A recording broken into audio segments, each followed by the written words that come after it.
La gloria sea para nuestro Padre Jehová, el Señor Jesucristo y el poder del Espíritu Santo. La cruz ha sido para todos los cristianos un símbolo sin duda universal que tiene que ver con el sacrificio que Cristo hizo por la humanidad. Ya reconocemos nosotros que de antemano la condición del ser humano era deplorable, porque apartados del Señor nada podemos hacer. El ser humano estaba teniendo una barrera, no había una comunión con el Padre y no había forma de que terminara bien toda la historia, cuando bien sabemos que Dios no estaba agradado con lo que el hombre había hecho. Había desechado su oportunidad. Los primeros seres humanos desecharon a Dios, apartaron su mirada de Él, y esto trajo unas consecuencias. Bien sabemos el relato ya de Génesis, y sabemos que la consecuencia de transgredir la ley de Dios, de pecar, fue la muerte. Esa es la consecuencia del pecado, es la muerte, lo dicen las Sagradas Escrituras. Y está descrito muy claramente en los relatos de Génesis. Ahora bien, sabemos que el legado de Jesús a través del sacrificio que hizo en la cruz es algo de notar. Muchos eventos son muy notables dentro de las Escrituras. Sin embargo, quiero compartir con ustedes una frase que encierra un tema esencial para cada cristiano.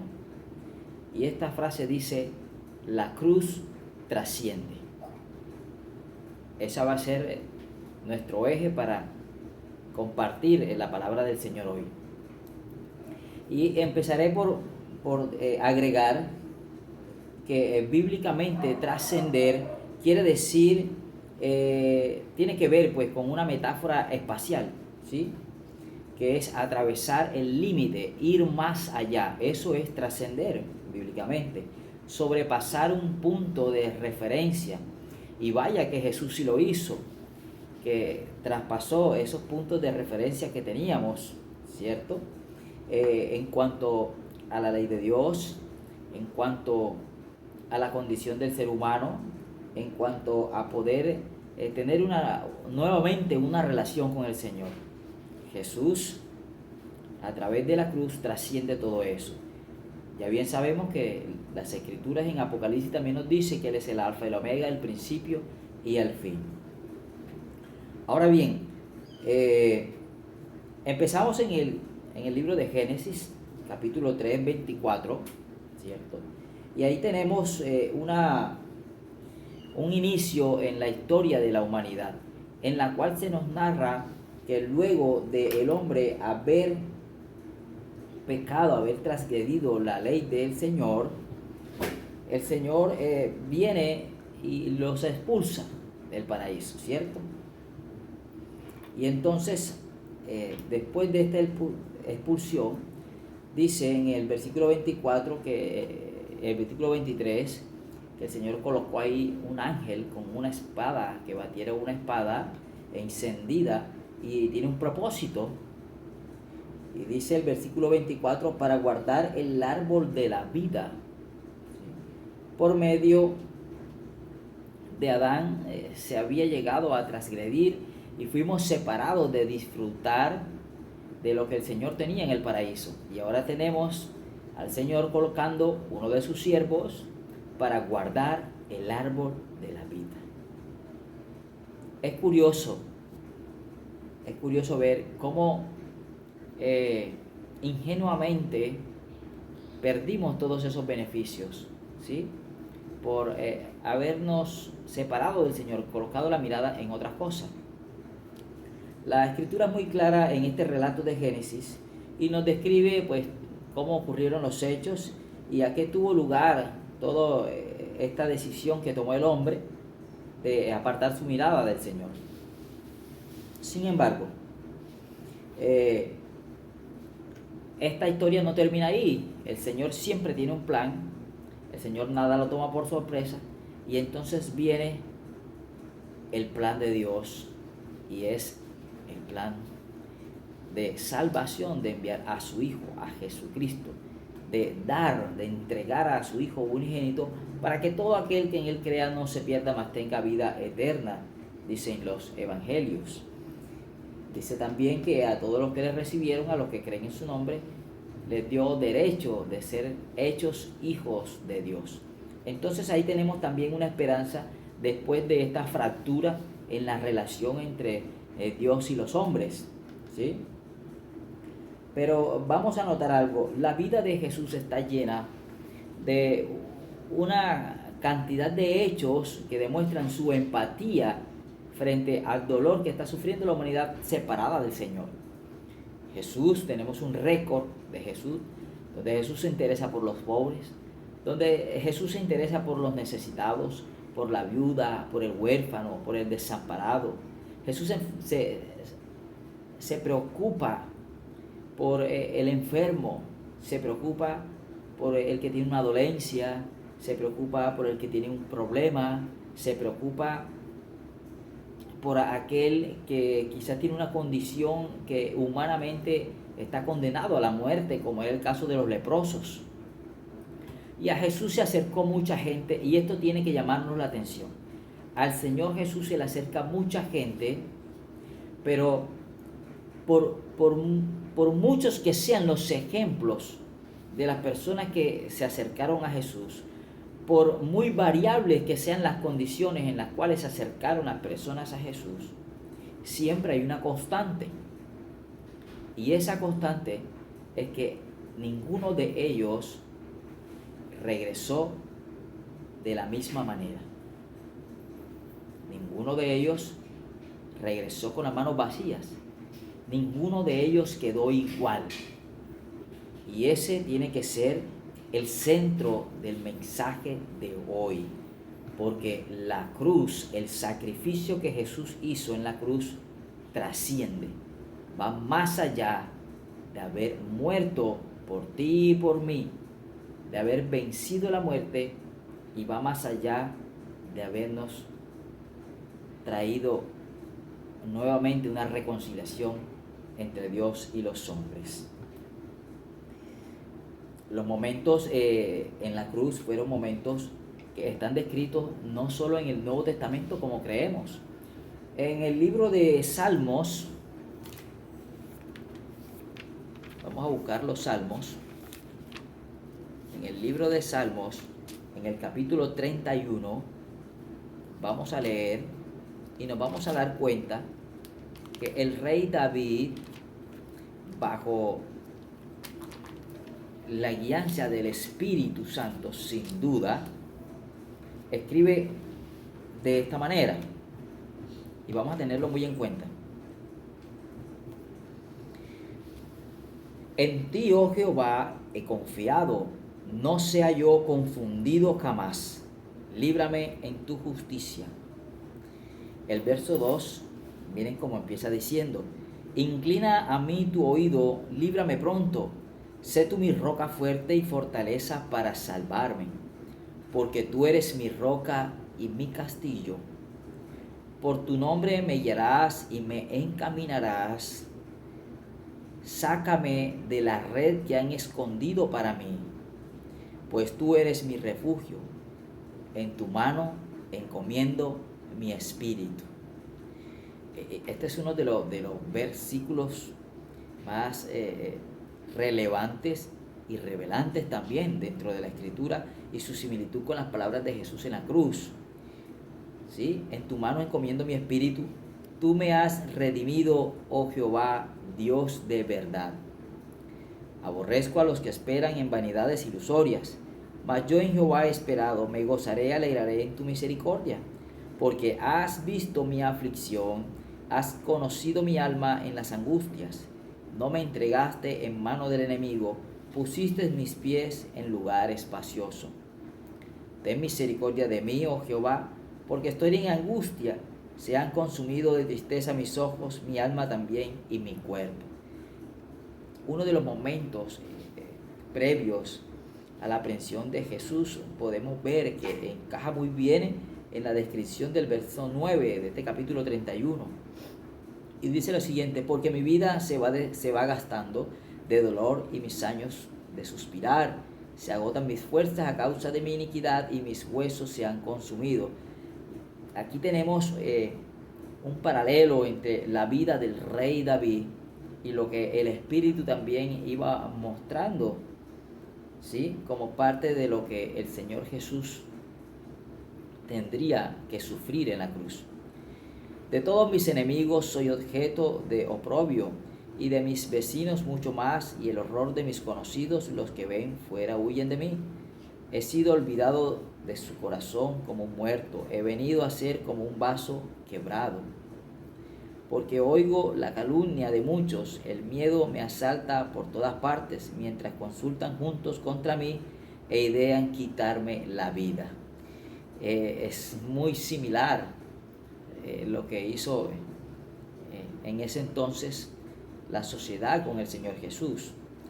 Dice: mas yo en ti confío, Jehová, digo, tú eres mi Dios, en tu mano están mis tiempos, líbrame de la mano de mis enemigos y de mis perseguidores. Haz resplandecer tu rostro sobre tu siervo, sálvame por tu misericordia. No sea yo avergonzado, Jehová, ya que te he invocado, sean avergonzados los impíos, estén mudos en el Seol. Enmudezcan los labios mentirosos, que hablan contra el justo cosas duras, con soberbia y menosprecio. Cuán grande es tu bondad, que has guardado para los que te temen, te has mostrado a los que esperan en ti delante de los hijos de los hombres. En lo secreto de tu presencia lo esconderás de la conspiración del hombre. Lo pondrás en un tabernáculo a cubierto de contención de lengua. Bendito sea Jehová, porque ha hecho maravillosa su misericordia para conmigo. En ciudad fortificada decía yo en mi premura: cortado soy delante de tus ojos. Pero tú oíste la voz de mis ruegos cuando a ti clamaba. Amad a Jehová vosotros, todos vosotros sus santos. A los fieles guarda Jehová, y paga abundantemente al que procede con soberbia. Este es un salmo que tiene una connotación de similitud, y no es para nosotros un secreto también, que ya sabemos que si había un hombre con el corazón conforme al corazón de Dios, fue el rey David. Y este salmo declara unas palabras que luego va a exclamar nuestro Señor Jesús en la cruz, ¿cierto? Ya sabemos que el Señor también exclamó: en tu mano encomiendo mi espíritu, al igual que ya sabemos que el Señor Jesús, la sociedad conspiró contra su vida durante todo ese tiempo, y llegó a sentirse así como lo expresa el rey David, que se había consumido en tristeza sus ojos, su alma. El Señor lloró también por todo lo que iba a ocurrir en su lado humano, ¿cierto? Entonces este salmo nos trae esa parte de la cruz, todo lo que encierra el sacrificio de la cruz. Pero el tema hoy es que la cruz trasciende, Y entonces, así como el ciego llega a donde Jesús y recobra la vista, así como el paralítico llega a donde Jesús y recobra sus fuerzas, el andar, el caminar, así como la viuda que no tiene logra tener, así como aquel que tenía una vida que no agradaba a Dios logra ser una nueva persona, así también para la iglesia viene a ser un beneficio cuando la cruz trasciende. Los cristianos no podemos quedarnos en el sacrificio de la cruz. Los cristianos no podemos quedarnos en el mensaje de que Jesús murió solamente, porque eso tiene un propósito. El estar ahí en la cruz tiene un propósito, y hay que comunicarlo, hay que decirlo y hay que vivirlo. Tiene que ser vivo ese sacrificio. Por eso la Escritura dice sacrificio vivo. ¿Por qué es vivo? Porque después de ese sacrificio de la cruz viene una demostración de todo lo que en el Señor podemos encontrar. Entonces, en la imitación, el mundo debe encontrar ciertas cosas en los cristianos, en nosotros, en sus hijos, en los hijos del Señor. El mundo debe encontrar ciertas cosas. Pero ¿qué cosas puede encontrar? ¿Qué cosas puede encontrar? Bueno, ¿cómo trasciende la cruz? ¿Cierto? En primer lugar, la cruz trasciende de forma individual. La cruz trasciende para mí primero. Tiene que trascender para mí primero, para poder dar luego a otros. Cuando vemos el fruto del Espíritu, ¿sí? Empezamos con esas 9 elementos que contiene y vemos que los primeros son de Dios para con nosotros y después de ahí sí se puede entonces extender a otros. Cuando el Señor resume la ley, cuando al Señor se le pide resumir la ley, primero está Dios y dice amar a Dios sobre todas las cosas, es indudable, primero es Él. Pero luego dice que el segundo mandamiento es amar al prójimo como a ti mismo. Entonces no solo se debe quedar ahí en lo que Dios hace por nosotros, sino en lo que nosotros hacemos por los demás. Ahí es donde la cruz trasciende, ahí es donde la cruz trasciende. Ese es el resumen de la ley, el trascender de la cruz, el trascender de la cruz. En el libro de Isaías, capítulo 60, en Isaías, capítulo 60, encontramos también cómo trasciende la gloria del Señor para nosotros, ¿sí? Y dice, levántate, dice así la palabra del Señor, levántate, resplandece porque ha venido tu luz. Y la gloria de Jehová ha nacido sobre ti. Entonces allí tenemos que primeramente es para nosotros. Y luego entonces sí, sigue diciendo, porque he aquí que tinieblas cubrirán la tierra y oscuridad las naciones, mas sobre ti amanecerá Jehová y sobre ti será vista su gloria. Entonces primero para nosotros, primero la cruz trasciende, la cruz ejecuta su trascendencia primero en nosotros, pero luego va entonces el verso 4 por ejemplo y dice, alza tus ojos alrededor y mira, todos estos se han juntado, vinieron a ti, tus hijos vendrán de lejos y tus hijas serán llevadas en brazos. El derredor de un cristiano tiene que ser el escenario donde la cruz trasciende. Así, vuelvo y repito, así como esa persona necesitada llega a Jesús y consigue cambiar su condición anterior por una posterior para bien, nuestro derredor tiene que cambiar también. Las personas que se acercan a nosotros deben cambiar. Los contextos donde los cristianos son instalados debe cambiar.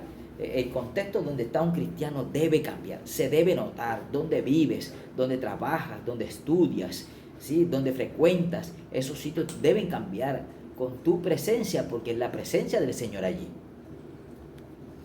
Y aquí dice entonces, para colocarles un ejemplo, el verso 10, un ejemplo del capítulo 60, y extranjeros edificarán tus muros y sus reyes te servirán. Porque mira, te castigué, mas en mi buena voluntad tendré de ti misericordia. A veces en nuestra historia pasamos de un castigo a la misericordia del Señor, a la gracia del Padre.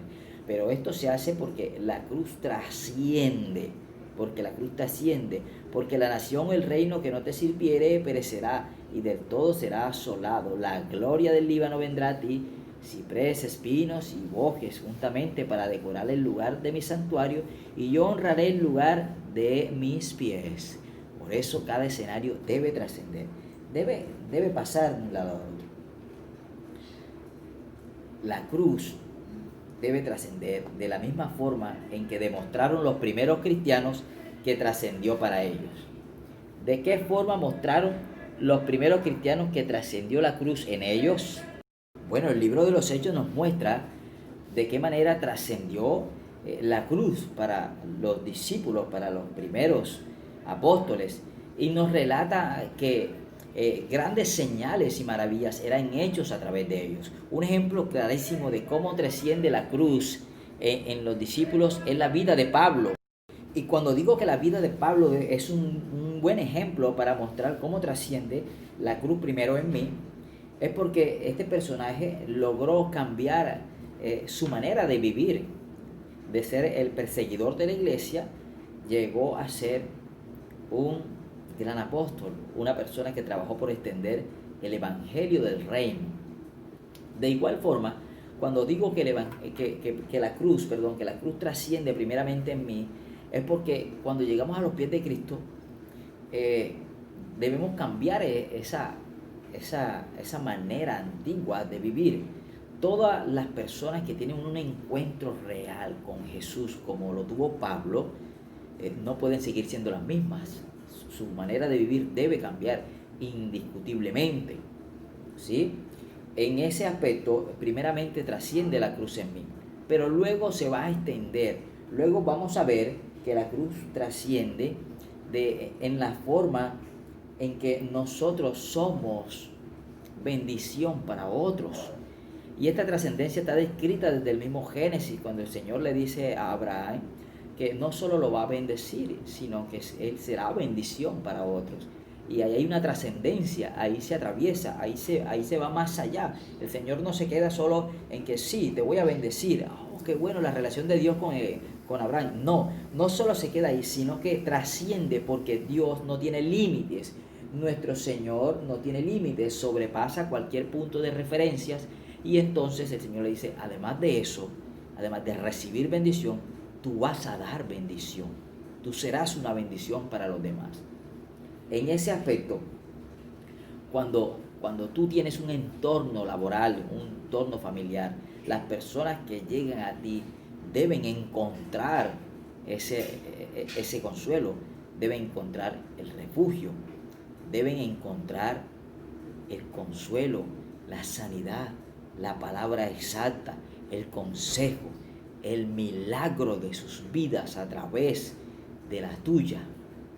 Y en esa medida la cruz va a trascender. Es curioso que después de analizar y estudiar todo esto, nos demos cuenta que el madero de ejecución de Cristo, ¿cierto?, es para nosotros el árbol de la salvación. Representó para nosotros la salvación. Dios trasciende todo, nada, para Él no existe límite ni nada lo detiene. Y algo que se pensó fuese tortuoso y de tristeza, como es la cruz, resulta que trascendió más allá y hoy en día representa para nosotros la salvación, la alegría y el gozo de la salvación. No podemos quedarnos en ese madero. Ese madero representa para nosotros la alegría de la salvación. Y el árbol que estuvo escondido, el árbol de la vida, el cual Jehová colocó un ángel con la espada encendida para que nadie accediera a él, por el último Adán, así como Adán causó que se cerrara el camino a ese árbol, el último Adán, que es nuestro Señor Jesucristo, es el camino para el árbol de la vida, como lo describe el libro de Apocalipsis, que en medio de la Nueva Jerusalén, donde gobierna Jesucristo, está sembrado el árbol de la vida. Así que hemos pasado de una condición de separación de Dios y la cruz trascendió, fue más allá. No solo venció la muerte, sino que nos ha regalado. Ese madero se convirtió en el árbol de salvación y nos va a llevar juntamente a una vida con Cristo y veremos con nuestros ojos el árbol de la vida que Jehová tiene para nosotros, para su pueblo. La cruz trasciende. ¿Qué encuentran las personas que se acercan a ti? Está el fruto. Estás dando fruto. Encuentran el fruto del Espíritu está desarrollado ahí. Cambian de condición las personas que se acercan, que te piden un consejo, las que te piden una oración. La cruz tiene que trascender en tu vida. La cruz de Cristo trasciende. Los cristianos no podemos quedarnos solamente en el sacrificio de la cruz. Debemos trascender. Que el Señor te bendiga y nos dé la sabiduría y el poder para colocar esta palabra por obra. Bendiciones.